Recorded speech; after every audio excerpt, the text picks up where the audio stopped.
अस्सलामु अलैकुम वरहमतुल्लाहि वबरकातुह।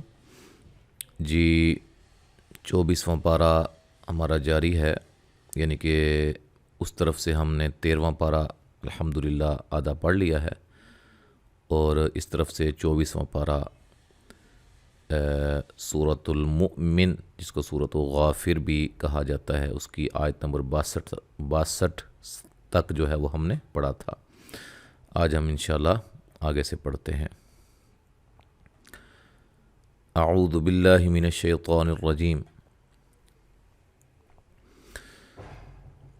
कज़ालिक युफ़कुल्लज़ीन कानू बिआयातिल्लाहि यजहदून। अल्लाहुल्लज़ी जअल लकुमुल अर्ज़ क़रारन वस्समाअ बिनाअन वصوركم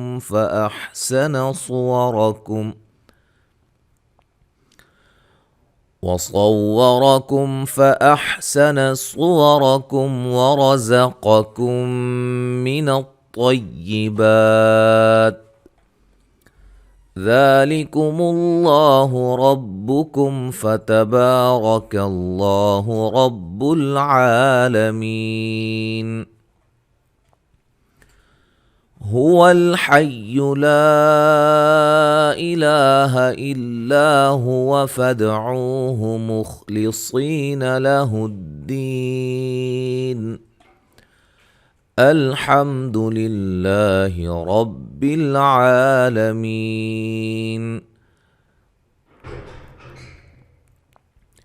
قل إني نهيت أن أعبد الذين تدعون من دون الله لما جاءني البينات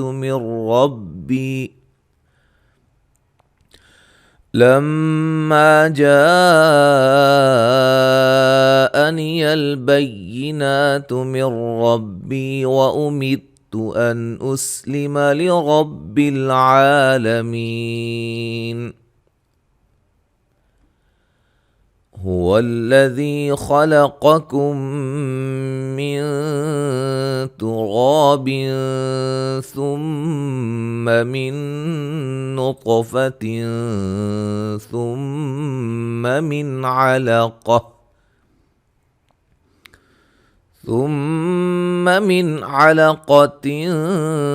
ثم يخرجكم طفلا ثم لتبلغوا أشدكم ثم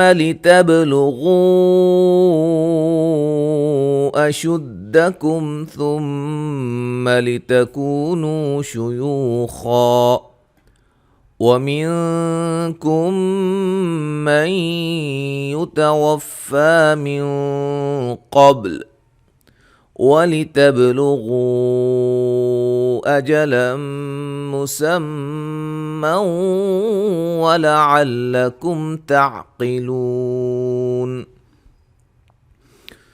هو الذي يحيي ويميت فإذا قضى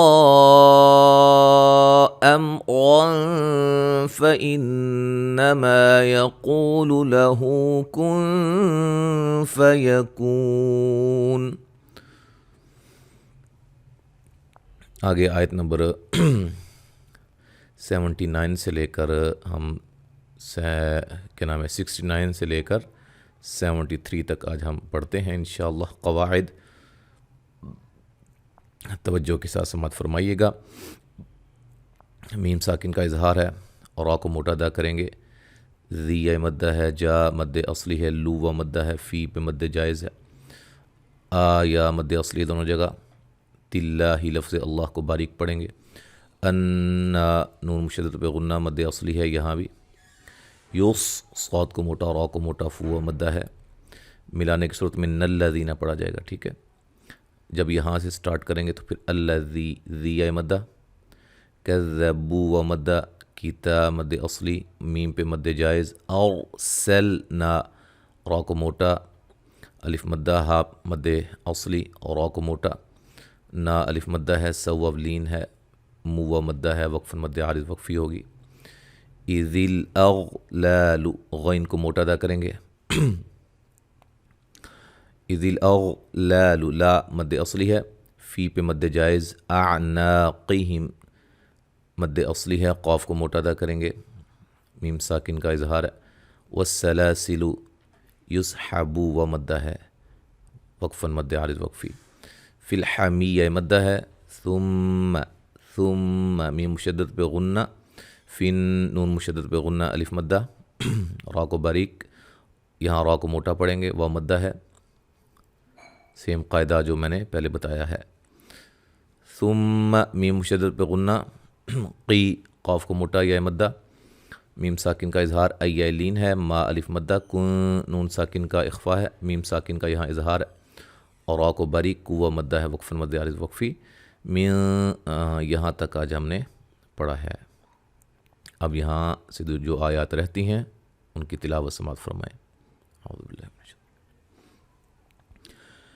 ألم تر إلى الذين يجادلون في آيات الله أنى يصرفون الذين كذبوا بالكتاب وبما أرسلنا به رسلنا فسوف يعلمون إذ الأغلال في أعناقهم والسلاسل يسحبون في الحميم ثم في النار يسجرون ثم قيل لهم أين ما كنتم تشركون۔ تو یہاں تک آج ہم نے پڑھا ہے، انشاءاللہ تعالی آگے ہم اگلے سبق میں پڑھیں گے۔ السلام علیکم ورحمۃ اللہ وبرکاتہ۔